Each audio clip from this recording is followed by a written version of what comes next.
Incredible moment, single dad's free car fix sparks little girls touching Plea, marry her. Reveals heartfelt dilemma. John wiped the sweat from his brow as the sun poured through the open bay doors of his auto repair shop. The familiar scent of motor oil and grease surrounded him, a comforting reminder of the life he once envisioned. He loved fixing cars, the satisfaction of turning a hunk of metal back into a reliable vehicle filled him with pride. Yet, everyday life felt heavier since the loss of his wife. The laughter of his 7-year-old daughter, Lily, often flickered through the shadows of his grief, reminding him he needed to hold it all together for her, that it was on his shoulders to set a better example, a tighter grip on life's fleeting joys. His thoughts were disrupted when Doris, the elderly widow from down the street, sputtered into the shop with a feeble engine. The car coughed and wheezed its way to him, mirroring the heaviness in her eyes. John immediately dropped his tools, propelled by the values his parents instilled in him: community, respect, and kindness.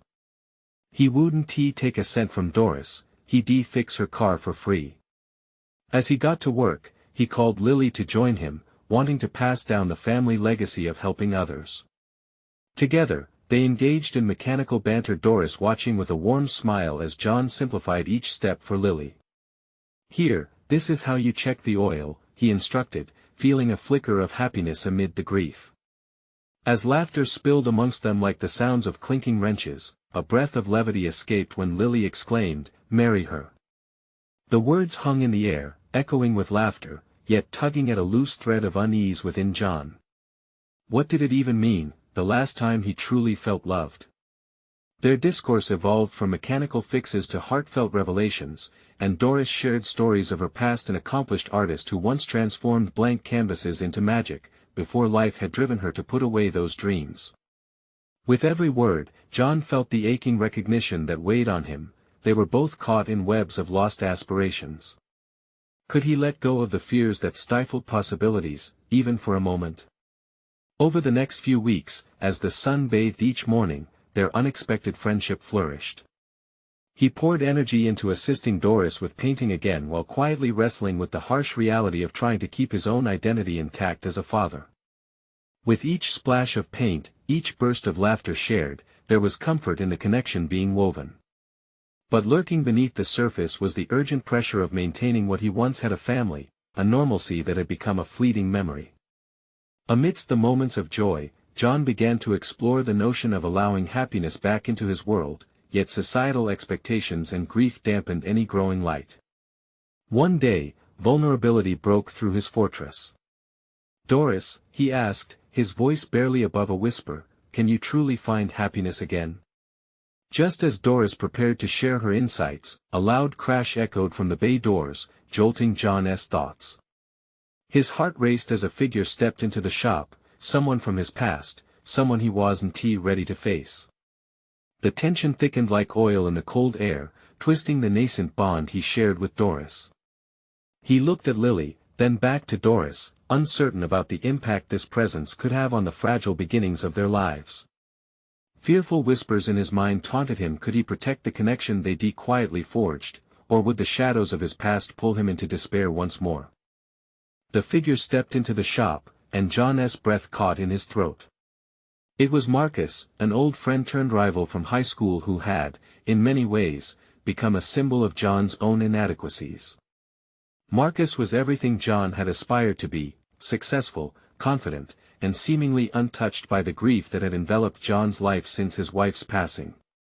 The metallic clink of tools and the laughter that had filled the air moments before fell silent, the weight of the past crashing down like a heavy door.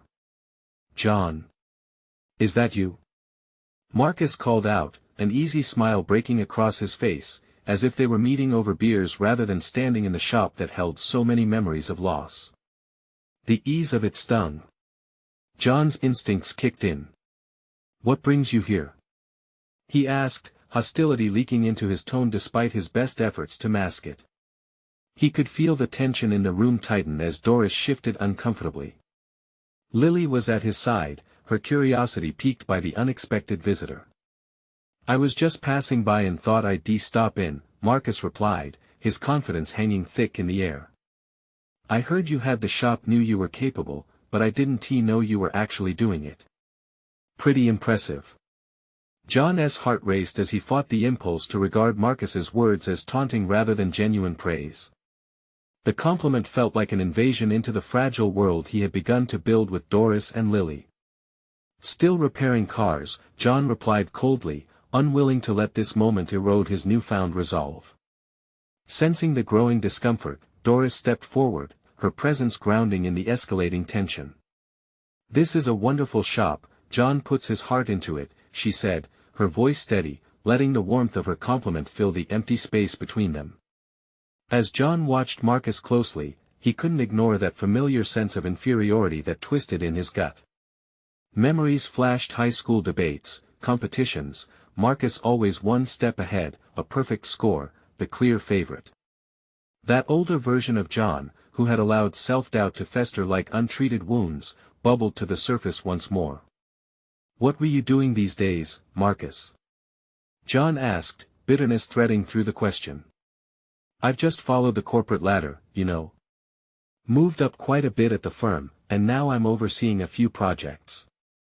Boring stuff, but it pays well," Marcus replied easily, his tone effortlessly dismissive of John's struggle.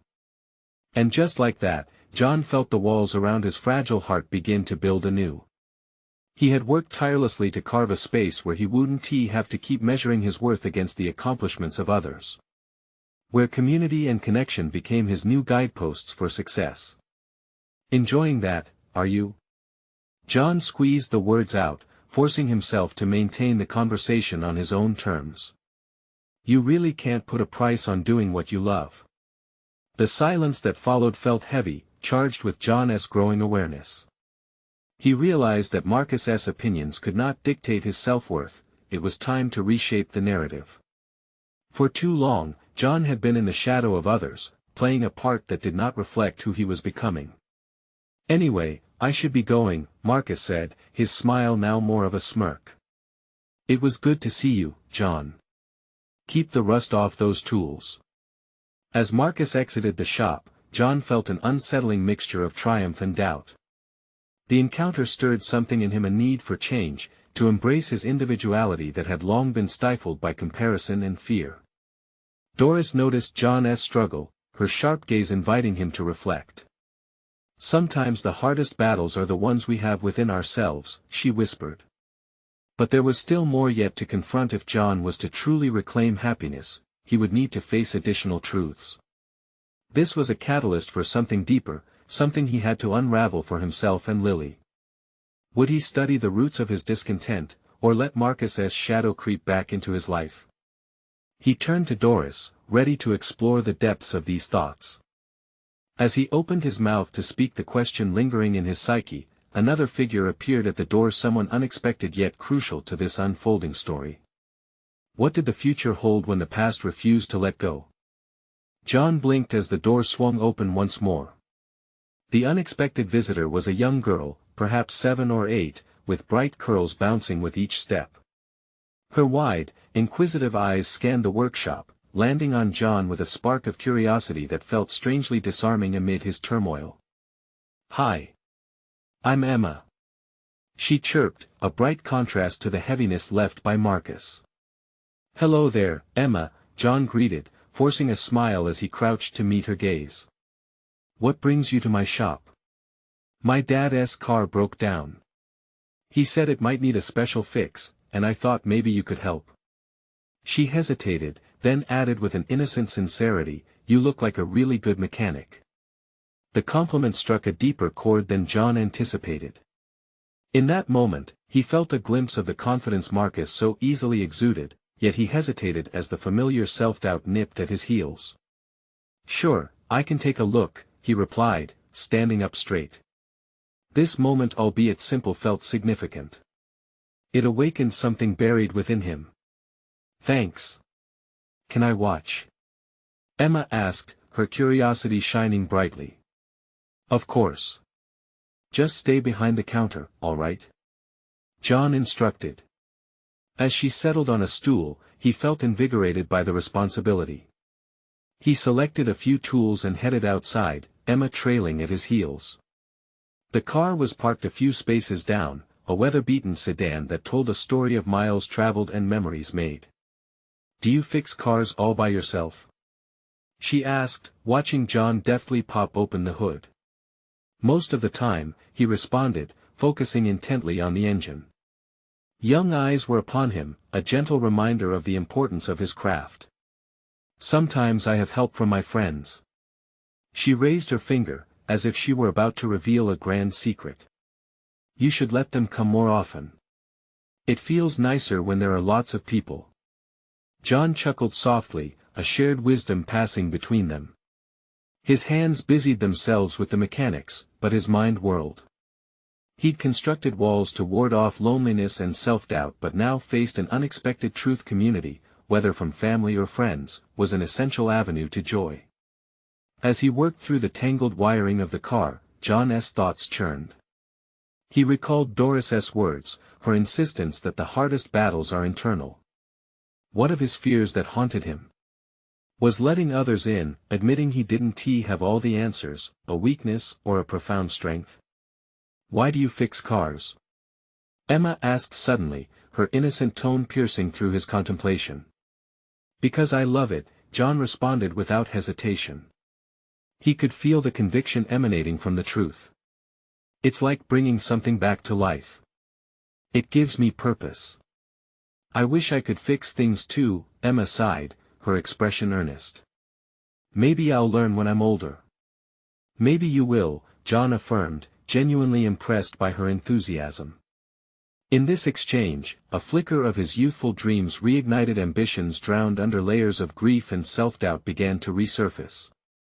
The car emitted a low rumble as John tightened a bolt, and Emma bounced in her seat. "I wish I could help too. And someday, you could teach me. If you want to." "Absolutely," John replied, surprised to find how much her enthusiasm soothed his weary spirit.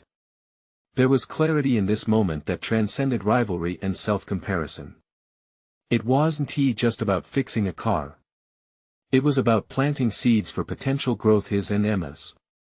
As he reassembled the engine, John felt renewed. Perhaps he could not only learn to embrace his past but also cultivate optimism. Soon, they heard footsteps. Emma's father appeared, complete with a worried expression. He hesitated at the sight of John, expecting news that rang with uncertainty. "Thank you for helping us," the man called out, relief already flickering in his voice. Yet, before John could answer, Emma burst out, "Dad! You should ask him to marry the lady who helps him." John's cheeks burned, a rhythm in his chest quickening as he struggled to process Emma's impulsive banter. All eyes turned to Doris, who stood at the doorway, her brow raised coyly. Expression a mix of amusement and encouragement. It was an unexpected challenge, a thought that tasted sweet yet terrifying. Could he truly embrace this unsteady path of vulnerability, letting love in while juggling responsibilities? With each wrench turn and every glance exchanged, John realized he stood on the cusp of a new chapter, ready to confront his immediate needs and desires.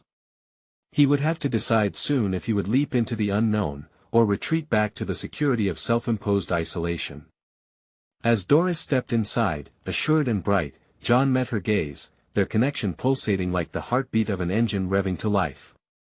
Would he have the courage to engage with what that light represented? The next moment could change everything.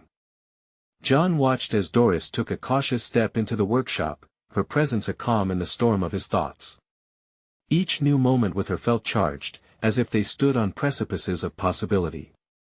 He found himself questioning everything he knew about connection, especially as Emma's innocent proclamation swirled in the air like a force of nature. "Dad!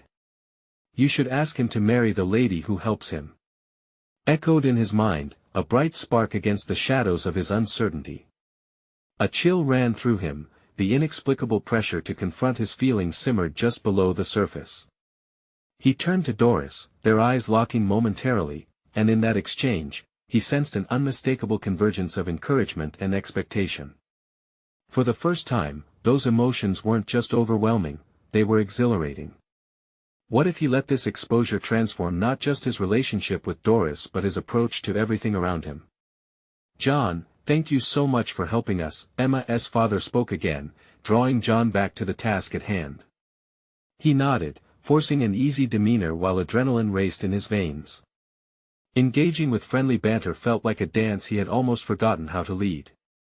It's no trouble at all, he replied, attempting to inject warmth into his voice. As he turned back to the car's engine, his fingers resumed their work, but his mind wrestled with a newfound determination. Resilience had never felt so possible. Doris stepped closer, her curiosity piqued. "What's the diagnosis?" she asked, looking over the car hood with him. It felt right, to have her there. This very act affirmed a slow realization in him: he was never meant to be alone in the depths of his struggles. "It was just a loose wire," John explained, glancing sideways at her. "I think it's fixed now. See, I told you." "He's a really good mechanic," Emma chimed in from her perch. Her confidence rekindled something deep within John, a remnant of who he was, a person who loved the craft, who derived joy from rebuilding and repairing. As he stepped back from the vehicle, ready to wrap things up, the gravity of the moment struck him. He felt the urge to share more. "You know, when I was younger, I wanted to be more than just a mechanic. I wanted to build things, create something new." Doris leaned in slightly, intrigued. "What stopped you?" "Fear, I suppose. Fear of failing, of not measuring up to others." His honesty surprised him, it spilled out without a filter. "But I think there's a difference between how we perceive our abilities and the potential we actually have. I've been holding back, tied down by what-ifs." She brightened at his confession. "That's powerful. Letting those walls come down can be the hardest step, but it's often where new beginnings start." Her words felt like fuel to his revving engine. "It is," he admitted, taking in that moment of vulnerability. "I never thought I'd find inspiration from a little girl and her dad struggling with a broken car tonight." The honesty warmed him, the laughter wafting around them now a comforting backdrop. Emma giggled, the simplest form of joy radiating from her. "Can we have a race once my dad gets the car working again? I want to drive fast." "Sure, let's make a pact. When the car's fixed, I'll take you for a spin," he offered, more captivated by the spirit of adventure this little girl brought than he intended. "John, I'm glad you're here," Doris said, her expression earnest. "It's good to see you engaged again." The air shifted with her statement, tension giving way to an unexpected warmth wrapped around them like an embrace. In that moment, he felt a trembling hint of clarity. Perhaps the uncertainty rooted in him could be replaced with a leap of faith, letting both community and love navigate his journey forward. As they wrapped up, John couldn't shake the thought that every interaction was steering him somewhere important. Was his lingering self-doubt finally beginning to fade under the weight of new realizations? And so, standing with potential flickering in the air, John faced an uncertain horizon. Would he prioritize fear, or dare to embrace the thrill of transformation? He locked eyes with Doris again, and in her gaze, he sensed a shared understanding, a willingness to forge ahead together. Yet, a sudden tension surged within him at the thought of taking that step. What if this wasn't just about fixing something mechanical, but also about piecing together parts of himself long left dormant? With an internal promise to confront these questions, he hesitated a moment longer. The undeniable pull of choices lay before him, inviting yet daunting. And at the heart of it all, could he truly trust this path unfolding ahead? The answer was still waiting to be discovered. As John stood there, the warmth of Doris's presence lingering like an unspoken promise, the evening light began to wane, casting long shadows across the workshop floor. His thoughts darted between the playful banter with Emma and the deeper implications of his conversation with Doris. That single moment of connection had carved a crack in the rigid walls he'd built around himself, exposing a vulnerability he hadn't acknowledged in years. But vulnerability came with a toll, a price he felt he wasn't ready to pay. The implications of opening up were heavy, trust was a fragile currency, and he questioned whether he could afford to spend it again. The echoes of his past failures loomed in the corner of his mind, a persistent whisper reminding him of disappointments that had defined his narrative until now. "Do you often help people with their cars?" Doris's voice cut through his spiral of doubt, and he turned to face her, trying to engage without letting the shadows creep back. "Oh, just when I can," John replied, hoping his casual tone concealed the urgency of the internal debate raging inside him. "I used to fix up cars more regularly. This community is more about fixing relationships, or so it seems." Doris chuckled lightly, a bright sound that lifted his heart momentarily. "Well, it's a good skill to have. You never know when someone might need a hand or some wires tightened." Her eyes sparkled with mischief, and he caught himself smiling back. But the shift in her gaze, so filled with possibility, reminded him of the conversation that had taken place earlier, the urging plea from Emma. Did he even deserve to think about love? This could be a chance at something meaningful, yet the fear of falling back into loneliness kept him at bay. "Maybe I need to embrace a few more challenges," John said more boldly than he felt. "I've allowed myself to drift for too long. You know, sometimes I think I'm scared to break out of routine." "Then break it," Doris said, pointing her chin to the workshop door. "Take a leap and explore beyond these four walls. Let the fear churn into energy. It could change your life." Her encouragement rang with authority, but John wrestled internally. It sounded both liberating and terrifying.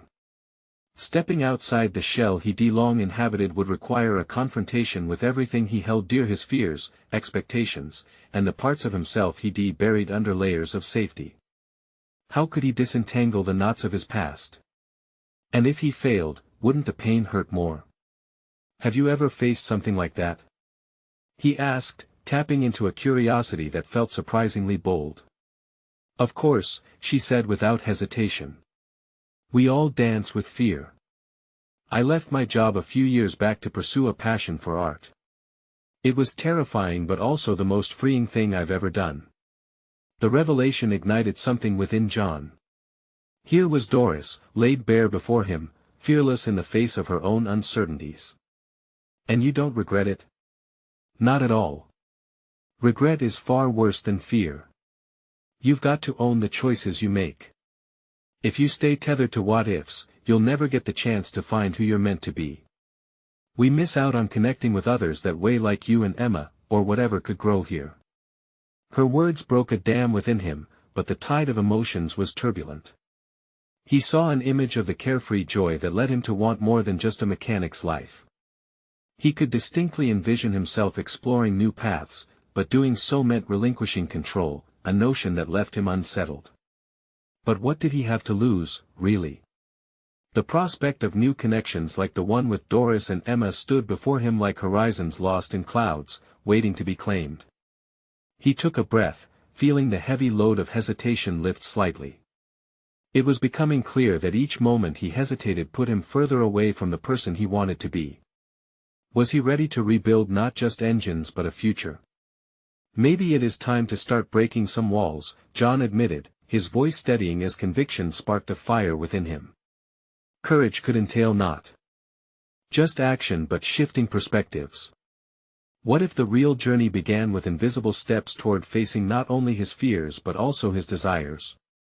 As he exchanged smiles with Doris, he noticed a flicker of understanding passing between them. Each subtle shift nudged him closer to a decision. John realized as daunting as the leap felt it might be the very thing he needed to embrace living fully in the present. But as thoughts spun ahead, a lingering question brushed past his excitement: was he truly ready to risk it all, or would he falter when faced with the choices that lay ahead? The moment felt imminent, and while he felt stronger than before, the unknown still loomed like a storm waiting to break. The time had come to face whatever lay beyond the threshold of his doubts. Would he embrace the challenges ahead, or would he retreat once more into the chambers of safety where fear reigned? That tension spun silently in the air, palpable and electrifying, urging him to make a choice that might alter everything yet again. The following morning dawned with a hesitation that mirrored John's internal state. The sunlight poured through the workshop windows, illuminating the dust motes that danced in the air, yet John felt like a creature trapped in the shadow of indecision. As he stood in front of his workbench, the day lay before him like an untouched canvas, inviting but intimidating. The encounter with Doris lingered in his mind, her words echoing a challenge nestled within encouragement. Regret, she had said, was a more potent foe than the fear of failure.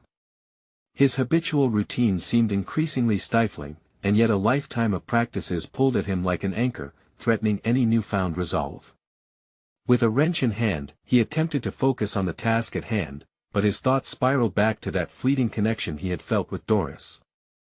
What if embracing that connection was the key to breaking the cycle he had entrenched himself in? Yet still, doubt scuttled through the corners of his mind, planting seeds of self-recrimination and fear. He knew well enough that opening up could lead to uncertainty. Relationships had been a shattered mirror for him, a reflection of pain and missed opportunities that clung to his past like bad oil on his hands. Were he to invite new bonds, he may also invite more heartache. And yet, if he didn't take the risk, would he always wonder what if? Driven by a sudden impulse, John grabbed his phone and dialed Emma's number. Perhaps she could provide clarity where he felt constantly lost. As the phone rang, his heart raced. "Hey, Dad." Emma's cheerful voice broke through, a balm to his fraying nerves. "Hi, sweetheart. Do you have time to chat?" "Sure. What's up?" "I was thinking, what do you see in me?" "What do you mean?" she asked, confusion laced with curiosity. "I mean, do you think I'm stuck in my ways?" After a brief pause, Emma replied, "I know you love fixing cars, but I also see you getting bored sometimes. You've got so much more to give. And I want you to be happy." Her words struck him with clarity. What happiness meant for him was intertwined with the fear of failing to move forward. "You think I should try something big?"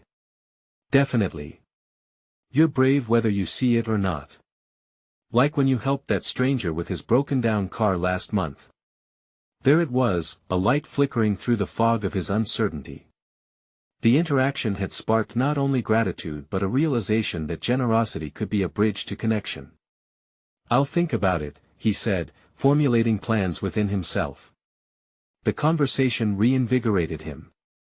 Today he wouldn't simply exist within the confines of his workshop, he would take a tangible leap into the unknown. With newfound determination, he decided to visit the local community center. It had been years since he participated in any communal activities aside from repairs, but the potential for interaction loomed larger than his fears. The mere act of stepping out of his fortified shell felt liberating, a chance to reinvent himself outside the predictable boundaries he had drawn. As he arrived, an avalanche of thoughts cascaded. What would he say? Would anyone welcome him? But with every footfall, he felt a flicker of courage spark in the pit of his stomach. This was about more than social interaction, it was about dismantling his fortress built on self-imposed isolation. Inside, faces buzzed with warmth and laughter, yet he felt like a ghost, separate from the vibrancy around him. Would he truly be welcomed here? The answer lay just beyond his next step. Looking up, he saw Doris across the room, chatting with a few attendees. His heart raced, both from anxiety and anticipation. Could this be the connection he had been seeking? As if sensing him, she turned, her eyes catching his and igniting the embers of hope within him once again. The air thrummed with potential, yet the moment was heavy with uncertainty.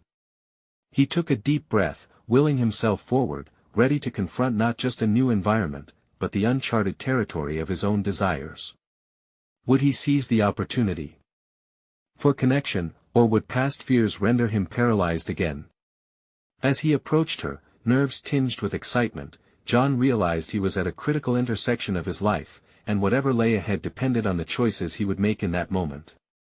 Doris's laughter floated over to John's ears, a melody of warmth amidst the crowd's chatter.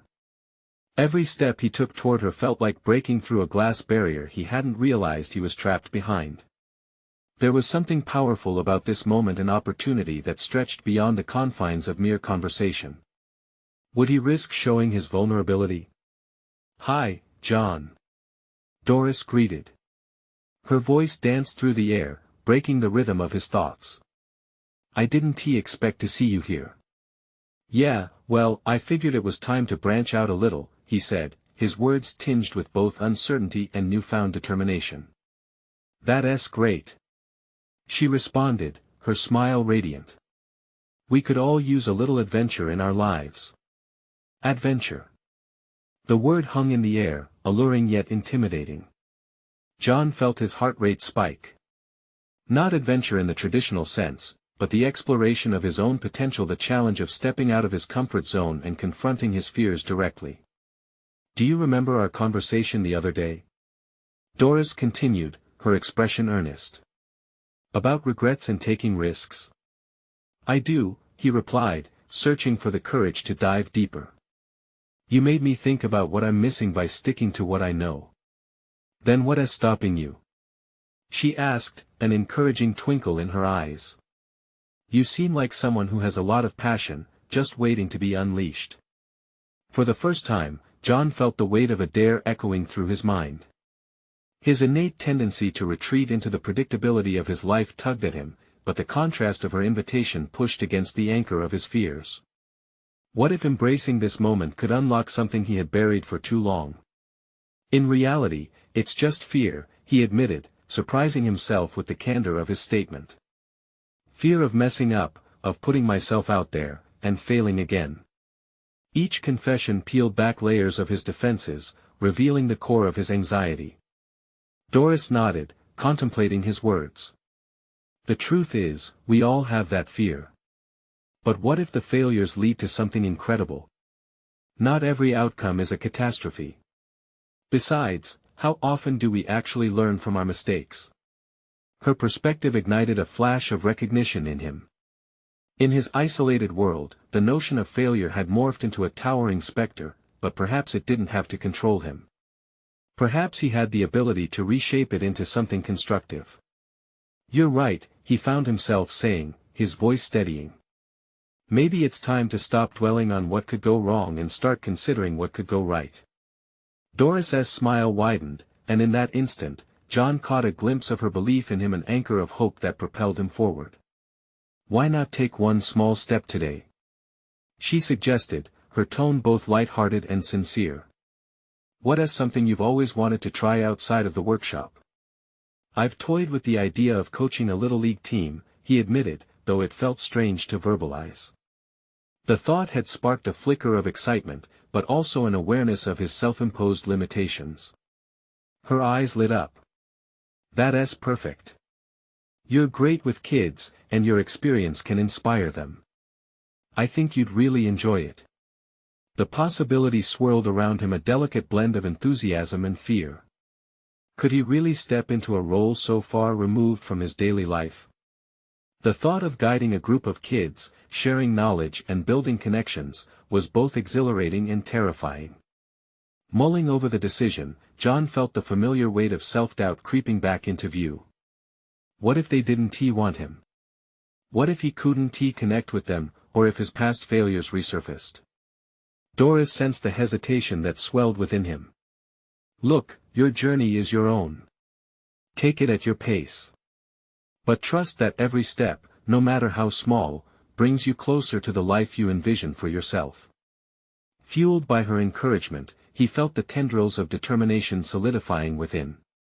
Taking the leap might carry the risk of disappointment, but what if it also brought joy? I'll think about it, he said, although he no longer viewed the notion as a mere thought. It felt like the stirrings of his next adventure beginning to unfurl. As he stepped away from Doris, an electric sense of possibility crackled through him. Perhaps the intersections of courage, vulnerability, and genuine connection were closer than he had ever envisioned. Yet as he grappled with this newfound resolve, another question arose, unyielding and insistent. What other areas of his life were cloaked in similar layers of fear? What else lay waiting behind the curtain of his self-imposed limits? The answers hinted at greater challenges, each a doorway to his evolving self. Would he courageously knock, or would he allow the weight of hesitation to silence his next steps? The days following his conversation with Doris rippled through John's life, creating a sense of urgency he hadn't felt in years. Each morning, the sun streamed through his kitchen window, illuminating the small, but cluttered space that comprised his life. A part of him longed for change, but fear gnawed at the edges of his resolve.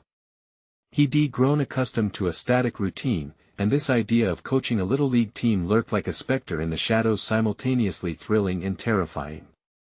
As he navigated his daily tasks, whether brewing a cup of coffee or engrossed in work at the workshop, his mind replayed Doris's encouraging words. What could go right? The question was persistent, pressing against the walls he had built around himself, taunting him with possibility. On a particularly overcast Saturday morning, while he busied himself with menial chores, he stumbled upon an old box of his son's sports gear. Tucked away were dusty baseball gloves, a bat in need of some oil, and faded jerseys. Nostalgia wrapped around him, powerful and bittersweet. He remembered how excited his son used to be, how connection blossomed through shared experiences and dreams on that worn-out field. The memories shimmered with the pain of loss but also the warmth of joy. Perhaps coaching wasn't just about him stepping outside his comfort zone, it was about creating space for new experiences that could facilitate healing, not only for himself but for his child's memory. With that realization came clarity. What if his passion for sports could bridge the gap to connect with kids who needed a guiding hand, someone to inspire them? They wouldn't carry the weight of his past failures, they would bring raw potential and enthusiasm, excitement that he had almost forgotten. Buoyed by this newfound insight, John felt the urge to initiate change. His resolve crystallized when, on a whim, he called the local Little League organization. The mere act of picking up the phone sent a jolt of adrenaline through him, every beat of his heart pounding with a mixture of excitement and apprehension. The conversation was brief, filled with details about mandatory meetings, volunteer applications, and the upcoming spring season. When he hung up, there was a stillness. The thrill of stepping into this new chapter collided with the hidden doubts lurking in his mind. What if I'm not cut out for this? What if I fail the kids? With each second ticking away, he wrestled with his inner critic, that familiar voice declaring that he wasn't the right type of person for a leadership role. But then he redirected his thoughts to the real motivation behind this endeavor: connection, growth, and healing. It needed to be less about perfection and more about authenticity. That evening, a new idea began to take shape. He pulled out a notebook and began jotting down strategies and activities he could implement while coaching, a blend of fun drills and lessons on teamwork and tenacity. As he wrote, he felt the shadows of doubt begin to shift under the brightening glow of intention, and a thrill of excitement flooded his veins. Yet, amid this burgeoning enthusiasm, another voice echoed within him. The old instinct to play it safe tugged at his collar, whispering reminders of past failures. He penned a reminder to himself, perhaps a mantra: focus on the next step, not the entire journey. As the realization that personal growth comes in layers sunk in, John made an unexpected decision. He would attend the next Little League meeting not just as a potential coach but as an active participant in a network of like-minded souls seeking to inspire. He envisioned himself standing at the front, sharing ideas, and perhaps even telling stories about his son, creating a space for shared vulnerability that might inspire others. If he could do that, maybe he could also find healing amidst a community of dreams and adventures. The night concluded with him feeling lighter, the prospect of connection intertwining with his motivation. But as he lay in bed, anticipation turned to restlessness. Would the fear of rejection, of not being enough, resurface when he faced the reality of it all? Before drifting off, he closed his eyes, resolving to embrace the uncertainty awaiting him. In that space between hope and fear, a deeper question simmered just beneath the surface: what specifically would he discover about himself when he faced the children that might redefine not just him, but the role of a father he wished to be? The following Saturday arrived with an air of electricity coursing through John as he prepared for the Little League meeting. Each moment felt charged with potential, blending excitement with a familiar anxiety. As he stood in front of the mirror, he rehearsed his approach to a variety of scenarios in his mind. What if he stumbled over his words? Would anyone take him seriously? The same internal questions looped, gnawing at his confidence. He opted for a simple outfit, comfortable yet presentable, wanting to project an image of approachability, yet unsure if that was who he really was. Stepping outside, the cool breeze brushed against his skin as if nudging him forward, hinting at the possibilities that awaited. The drive to the meeting sparked a flurry of thoughts, all swirling around him like the leaves swirling in the wind. Upon arriving, John was greeted by the laughter of children and the chatter of parents huddled in small groups. The air was thick with enthusiasm, resonating with an eagerness that both comforted and unsettled him. A kaleidoscope of emotions twisted within him, desire to connect yet feeling like an outsider in this vibrant tapestry of lives. As he entered the meeting hall, John gravitated toward the back, hoping to blend into the crowd unnoticed. But the pull of the gathering quickly drew him in, conversations peppered with encouragement and shared experiences among the adults. There was warmth here, a mutual understanding that resonated within him. With every friendly face and shared laughter, the barrier around his hesitance began to crack. During the meeting, the organized agenda unfolded. He listened to seasoned coaches sharing anecdotes from the previous seasons. Their laughter echoed with confidence, a stark contrast to his own doubt. Struggling to keep the growing sense of inadequacy at bay, John's thoughts wavered. What if he couldn't replicate their ease? What if setting himself up as a coach was simply a mistake? Yet, as one coach excitedly recounted a pivotal moment with the kids, how a simple pep talk had transformed nerves into exhilaration, the words hit home. It wasn't about grand gestures or inherent talent, it was about connection and creating memorable moments. A flicker of understanding ignited inside him. Maybe, just maybe, he could inspire that same transformation, a sense of belonging, of purpose for those children. Encouraged by the recognition of commonality, he raised his hand during the Q&A session. When the floor opened for input, he took a deep breath, the air filling his lungs with new resolve. "I'm John," he began, feeling the weight lift just a little. "I'm considering coaching, and I'd love to know what the most important quality you feel every coach should have." The question hung in the air as the coaches responded with a chorus of insights. "Be authentic," one said. "Listen more than you speak," another emphasized. "Create guidance, not just rules," someone chimed in. Each piece of advice resonated deeply, like puzzle pieces fitting snugly together in a web of understanding. As his heart raced with anticipation, he felt, for the first time, the stirrings of belonging, the sensation that perhaps this journey held lessons he hadn't yet realized. It became clear that it wasn't merely him mentoring children, it was a dance of discovery, where he would learn as much from them as they might learn from him, even amidst the fears looming within him. The meeting wrapped up with a camaraderie that uplifted his spirits, and as he stepped into the parking lot, he felt a quiet adrenaline still coursing through him. He was not entirely sure what awaited him as he ventured into coaching, yet the notion of possible connection throughout the season ignited a flame deep within. Yet, lingering uncertainty sat in the back of his mind. Was he ready to embrace the vulnerability that comes with building these relationships? Would he be able to fulfill the role of father figure or even a friend comfortably? He realized he now stood on a precipice of self-discovery, and the thrill of what could happen next took hold of him. What awaited him in the weeks ahead might redefine everything he thought about himself, the people he would meet, and the emotional healing he longed for. The echoes of laughter and enthusiastic cheers awaited him, along with one potent question: was he prepared to fully let himself be seen? The next few weeks flew by in a whirlwind of discovery for John as he embraced his role as a Little League coach. Each practice brought new challenges, laughter, and moments of genuine connection that sparked a change within him. As the season unfolded, he felt a profound shift, a transformation from a man defined by grief and fear to one driven by purpose and joy.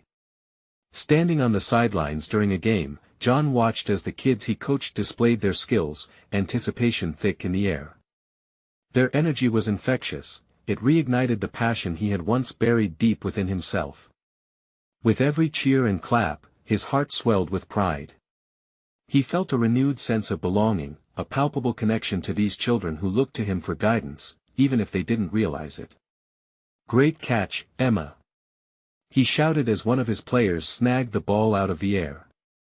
In that moment, the joy in her eyes reflected his own, a clear indication that they were both thriving. He realized that his fears had been unfounded, he wasn't just helping them grow as athletes, but also nurturing his own ability to connect, to listen, and to inspire. One Saturday, as the team celebrated a hard-fought victory, John found himself surrounded by a circle of kids, laughter echoing as they chattered about their favorite plays. They posed questions, seeking advice not just about baseball, but about life. It brought a surreal satisfaction, a sense of reciprocity like he had never experienced. "Hey, coach, can we do that cool drill again tomorrow?" asked one boy, his eyes wide with enthusiasm. "Absolutely. And we'll make it even better," John replied, the genuine excitement in his voice bridging the gap between coach and friend. Amidst the fun, John discovered something deeper. These interactions allowed him to channel the love he had once felt for his own son, an unspoken homage woven into every coaching session. Memories of encouraging his son on the field flooded back, yet now instead of sorrow, there was celebration intertwined with healing. This was far more than coaching, it was a way to honor the bond he once cherished. With each interaction, the walls John had spent years building began to crumble. He found himself sharing stories about his son with the kids, weaving life lessons between the lines of baseball practice. It felt right, as if he were bringing more than just skills, he was transmitting values, resilience, and hope. His bond with Doris blossomed alongside this journey. They often met after practices, their shared experiences deepening their friendship. She witnessed the change in him, the way his confidence solidified, and in her eyes, he found recognition. One evening, as they shared a quiet moment after the kids had left the field, she looked at him with a fierce kind of pride. "You're doing amazing work, John," she said softly, her voice almost reverent. "You're not just fixing cars anymore, you're fixing hearts, including your own." That single statement reverberated through him like a tuning fork, shaking loose any remaining fears. John realized he had transformed. He was no longer the man shackled to his past, but a person fully engaged in the present, one who had redefined what success meant. No longer was it about comparison or yearning for what had been, it was anchored in the joy of connection, empowerment, and community. As the season drew to a close, tangible milestones emerged. John's team had worked hard, both as players and as a cohesive group that celebrated wins and losses together. It resonated with him how much they had grown not just as athletes, but as individuals. Their shared moments became cumulative narratives of resilience, and in this process, John discovered that he himself had achieved something profound and worthwhile. At the season-end party, parents gathered to express their gratitude. The heartfelt testimonials from kids and parents alike documented the impact John had on them. Each statement illuminated his importance in their lives, close to the heart of this small community. "Your encouragement made me want to come back every week, Coach," one boy said earnestly, and John's heart swelled. The weight of doubt, fear, and anxiety melted away, replaced with a vivid clarity of purpose. In their midst, he spotted Lily, holding a handmade card filled with glitter and doodles. "Dad, you're the best coach ever," it read. In that moment, John felt a rush of validation. His daughter's unwavering support reinforced the notion that he was charting a course toward individual fulfillment. As they embraced, Lily beamed with pride, and John realized how far he had come since he first stepped into his workshop, a space once so tethered to sorrow, now a foundation for happiness. He had faced his doubts head-on, transformed them into stepping stones for success, and reclaimed his identity as a father and a mentor. For the first time in a long while, John felt profoundly at peace. He had shifted from just surviving to thriving, achieving a solid confidence in himself and his role while building genuine connections along the way. There was no going back now. He had entered a new chapter where courage outweighed fear, where vulnerability led to strength. And as he watched the children laugh, knowing he had made a difference, he recognized that true success meant embracing the journey ahead, whatever it may hold. Could he ever have imagined where this path would take him? The answer resided in the beauty of transformation, an ongoing journey that began with acknowledgement and blossomed into fulfillment. Don't let a moment pass you by without facing your own fears. Subscribe immediately to the channel to not miss the next exclusive emotional stories. Leave a like now to feed the algorithm. Comment your reactions and theories about this powerful ending. Share instantly this video with at least 5 friends who need to see this conclusion. You need to subscribe now. This is the moment to show your support. Don't wait even one more second to share. Only true fans of personal overcoming stories understand the importance of supporting the channel through these actions.